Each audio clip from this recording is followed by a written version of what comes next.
Rekaman CCTV di sebuah rumah makan siap saji di Jalan DI Panjaitan, Kecamatan Seberang Ulu 2, Palembang, menangkap detik-detik pencurian seorang pengunjung. Pelaku datang bersama keluarganya menggunakan mobil. Sementara keluarganya memesan makanan, pelaku berpura-pura pergi ke toilet dan naik ke lantai 2 rumah makan. Di sana pelaku masuk ke sebuah ruangan dan mengambil handphone milik salah seorang pegawai rumah makan. Kejadian ini baru diketahui saat korban hendak mengambil handphonenya. Kayak biasa lah makan mereka tuh kan. Udah tuh yang cowok ini tukang WC juga lagi kan. Ke lantai 2 lah dia ngomong. Sudah ada toilet, tiba-tiba dia langsung masuk ke lantai 3 kamar cewek. BAP itu ya? BAP, posisi HP itu ada di dekat baju kananku, ditaruh di lantai itu. Jadi sudah turun tuh cak biasa banget dia tuh. Maka sambil lapor itu langsung pergi. Betul. Nah itu besok ketahunan tuh? Pas kawan aku nak sholat asar.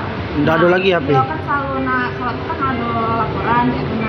Korban telah melaporkan pencurian tersebut ke Mapolsek Seberang Ulu 2 Palembang untuk proses lebih lanjut. Yudi Kiswanto, Kompas TV, Palembang, Sumatera Selatan.